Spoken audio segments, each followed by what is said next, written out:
History Mysteries. Well, in the unit History Mysteries, you have to study some vocabulary about mysteries around the world, and you have to learn some grammar. Also, you have to learn some phrases. Well, I think that some phrases about this can be these ones. Don't tell me about the story. That same of I can't believe you think that the story is true. Or also, you are such a skeptic.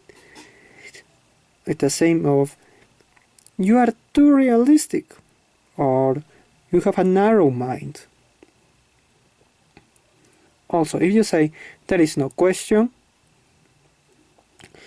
you can say I'm very sure. I sure. Okay? Get out of here. Well, that's the correct pronunciation of this phrase. Get out of here. It's the same of are you serious? Are you kidding? You have to be kidding. Okay? You have such a wide imagination. If you say you have such a wide imagination, you are saying that you are crazy. Or you have crazy ideas. If you say seeing is believing, you are saying that you need to prove, or you need some proofs, you need evidence. Okay? What else? Let me remember. Also, you have to use the indirect and indirect speech. But if you know indirect speech, remember that when you talk about indirect speech, you have to remember direct speech. And remember, let's remember a little about direct and indirect speech. Direct speech, you use punctuation rules. For example, if you say, Jeremy Edison, someone like that, Jeremy said, don't answer the phone. You have to realize some signals. First of all, you have the comma. Second, you have the quotation marks. Okay, these ones, quotation marks. And finally, you have the period. Okay, this is in direct speech. Okay, direct speech. Okay, and these are the punctuation rules. Okay, well, what else? Finally, don't forget to put the capital letter before you can begin the sentence.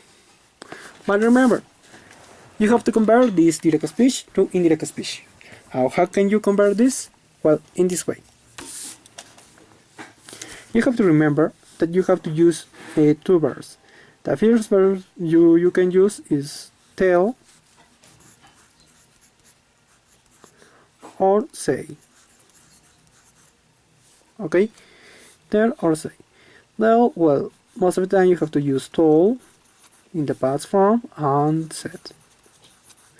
But don't forget the order. And this is the order. You have to use tell or told plus, in this case, the subject,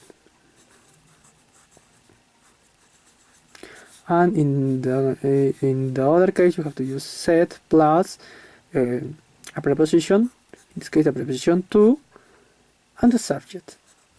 Okay? Remember, don't forget this. This is very important. Told or tell plus the subject, and say or said plus the preposition to and the subject. Okay, this is very important. What else? For example, let's begin with a simple sentence.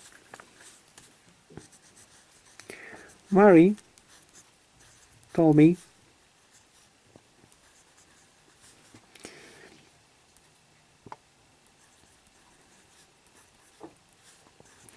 quotation marks, capital letter, close the door.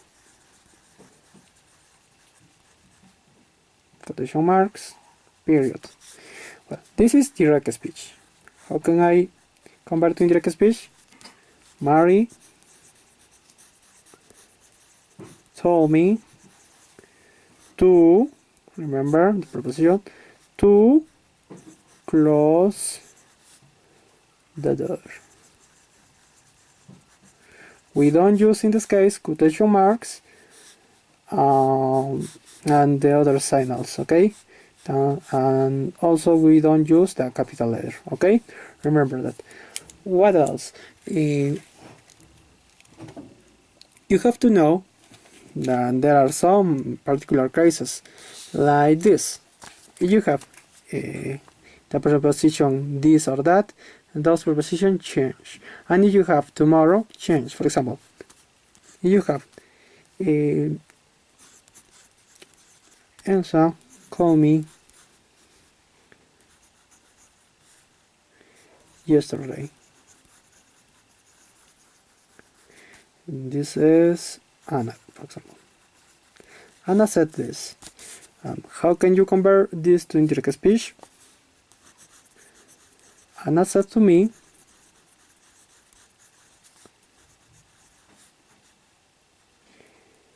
that Elsa called her the day before.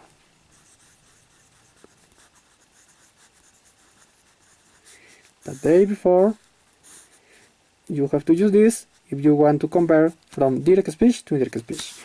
What else? There are other cases. For example, if you have, well, the same, Elsa will call me tomorrow. It says Anna. You can say, well, let's change a little. Let's make a little change, okay? Elsa, well, Elsa said to Anna that she would call her the next day. Okay, you can realize that there are some change from this parts, direct speech and indirect speech. First change, for example, if you have this, Elsa will call me tomorrow. Okay, who said this? Anna. Okay, then you have to convert. Elsa said to me. Okay, remember, if you use indirect speech, you have to use said or tell. Said to me, or said to Anna in this case. She would. Remember that the back shift of will is good. Then you're using good. Call her the next day. You have gotten this the next day instead of tomorrow. And there are other rules. For example, if you have in the direct speech this, you compare to that. And if you had this, you compare to those. Okay, that's it. I think that's the main idea you have to remember. Okay, don't forget.